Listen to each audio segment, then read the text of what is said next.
যশোরে পুলিশের পৃথক অভিযানে ৩টি নাশকতার মামলায় কার্যক্রম নিষিদ্ধ আওয়ামী লীগের ৪ নেতাকর্মীকে আটক করা হয়েছে। শুক্রবার রাতে শহর ও সদর উপজেলার বিভিন্ন এলাকায় অভিযান চালিয়ে কোতোয়ালি থানা ও ডিবি পুলিশ তাদের আটক করে।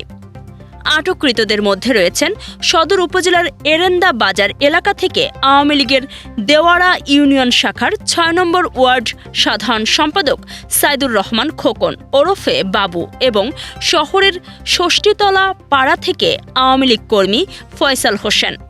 পুলিশের দাবি, গত ৪ আগস্ট জেলা বিএনপি কার্যালয়ে অগ্নিসংযোগ ও লুটপাটের ঘটনায় দায়ের করা মামলায় তারা সন্দেহভাজন আসামি। এদিকে শহরের বেজপাড়া এলাকা থেকে আটক করা হয়েছে স্বেচ্ছাসেবক লীগ নেতা নজরুল ইসলাম সোহাগকে।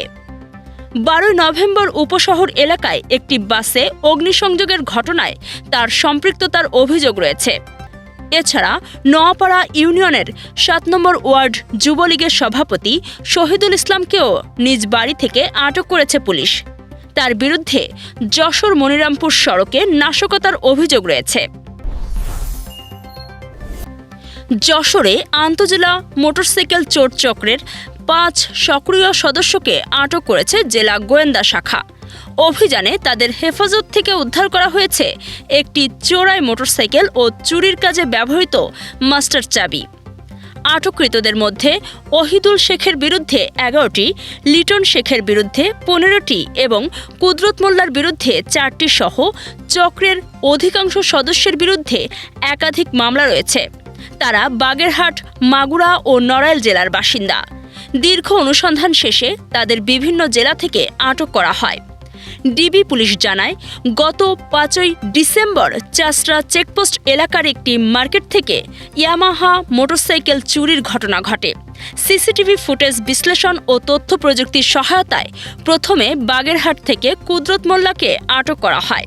পরে তার দেওয়া তথ্যে খুলনা ও বাগেরহাটের বিভিন্ন এলাকায় অভিযান চালিয়ে মূল হোতা ওহিদুল সহ বাকিদের আটক করা হয়।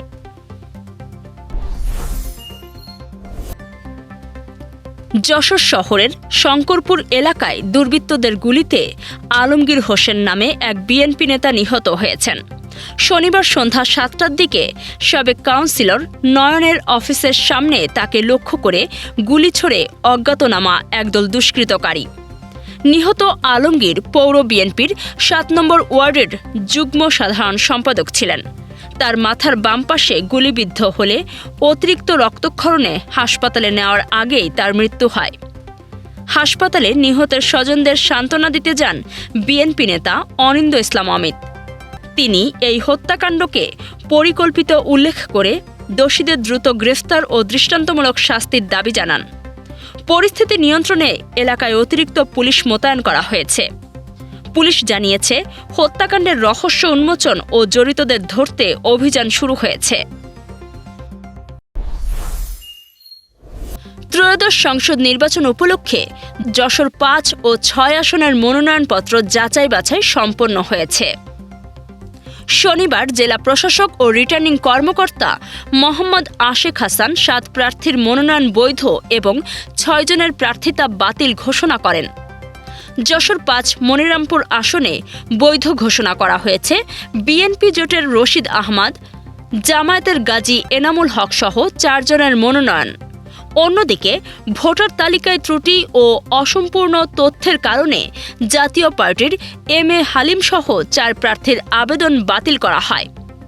যশোর ৬ কেশবপুর আসনে ৩ জনের মনোনয়ন বৈধ হলেও ঋণখেলাপি ও দলিলাদি অসম্পূর্ণ থাকায় জাতীয় পার্টি ও ইসলামী আন্দোলনের প্রার্থীর আবেদন বাতিল হয়েছে। তবে নিয়ম অনুযায়ী বাতিল হওয়া প্রার্থীরা নির্ধারিত সময়ের মধ্যে আপিল করতে পারবেন।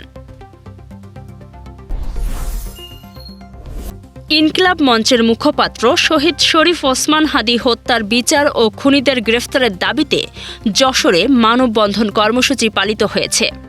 শনিবার বিকেলে শহরের দরাটানা ভৈরব চত্বরে বিপ্লবী ছাত্র জনতার ব্যানারে এই কর্মসূচি পালন করা হয়। মানববন্ধনে বক্তারা অভিযোগ করেন, হত্যাকাণ্ডের ১৬ দিন পেরিয়ে গেলেও জড়িতরা এখনও ধরাছোঁয়ার বাইরে। এই হত্যার পেছনে প্রতিবেশী দেশ ভারত এবং দেশের অভ্যন্তরে ঘাপটি মেরে থাকা অশুভ শক্তির মদত রয়েছে বলে দাবি করেন তারা।